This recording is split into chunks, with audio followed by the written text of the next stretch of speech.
दोस्तों, आज की कहानी है माँ बहनें खून चूस लेती हैं न्याय के नाम पर तो कभी रिवाज के नाम पर। दोस्तों, कहानी शुरू करने से पहले अगर आपने चैनल को सब्सक्राइब नहीं किया हो तो कर लीजिए ताकि आपके पास पहुंच सके हर नया वीडियो।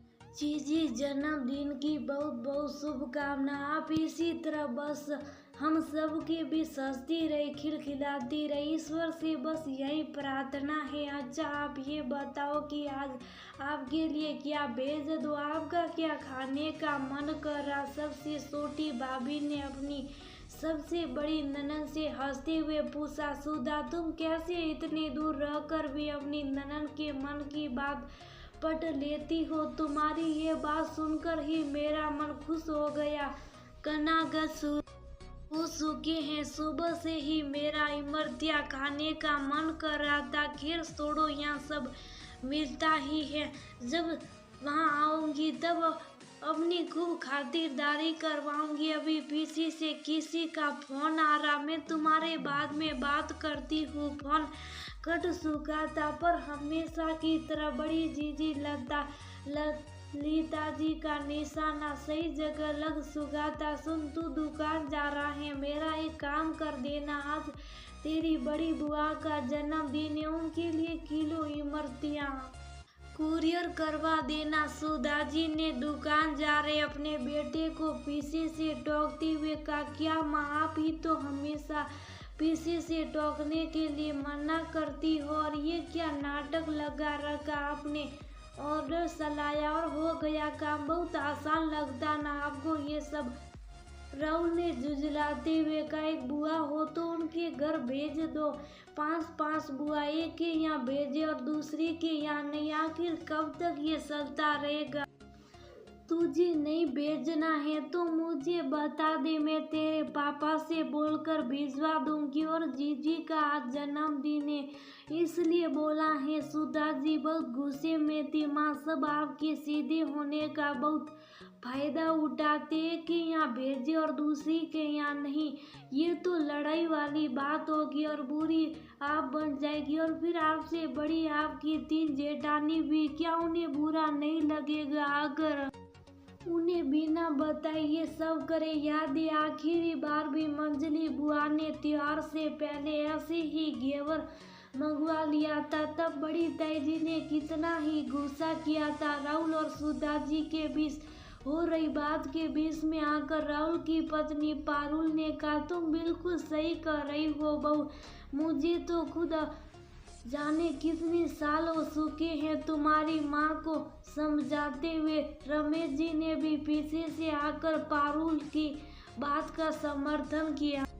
इतने सालों से यही तो होता आ रहा था। वह बहाने यदा कदा सुधा जी को अपनी मीठी मीठी बातों में उलझा कर अनेकों चीजें कुरियर करवा लेती थी। फिर खुद ही पासों एक दूसरे को बताकर सुधा जी को बुरा बनाती और सुधा जी से बड़ी तीनों जेठानी उन्हें अक्सर ही उन्हें बिना बताए सामाने भेजने के लिए गुस्सा करती रहती थी। माँ, अच्छी बात है कि आप बुआ लोगों का इतना ध्यान रखती हैं, उनकी हर इच्छा की पूर्ति भी करती हैं। पर समय बदल रहा और फिर पापा और आप बड़ी बुआ से कितने ही छोटे हैं, कैसे वो आपसे कुछ मांग सकती है। हमें जो भी उन्हें देना होगा वह हमारी मर्जी है। ये क्या हुआ भला, कौन खटखटाया और ऑर्डर चला दिया। राहुल आज अपने आप को रोक नहीं पाया। इंसान हक भी उसी पर चलाता जिस पर उसका वंश चलता है। कहने को तो उनकी 3 बड़ी भाभियां और भी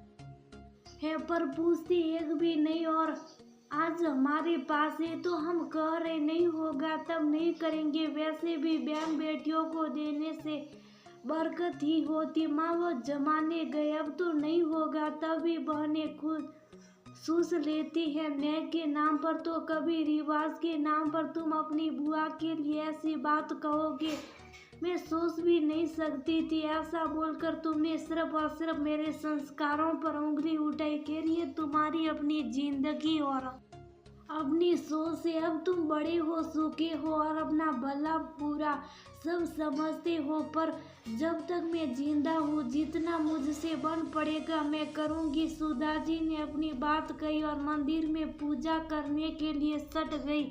4 महीने ही बीते थे। रमेश जी को दिल का दौरा पड़ जाता है। उन्हें जल्दी ही दिल्ली के एक बड़े अस्पताल में भर्ती कराया जाता है। उनकी दूसरी नंबर की बहन और बहनोई और उनके दोनों बेटे सुधा जी और राहुल को रमेश जी के पास छोड़ सारी व्यवस्था कर देते हैं। डॉक्टरों से बात करना, दवाई, ट्रेसिंग, सभी की जानकारी वही लोग ले रहे थे। रमेश जी की हार्ट की नली ब्लॉक हो चुकी थी। ओपन हार्ट सर्जरी करनी पड़ेगी।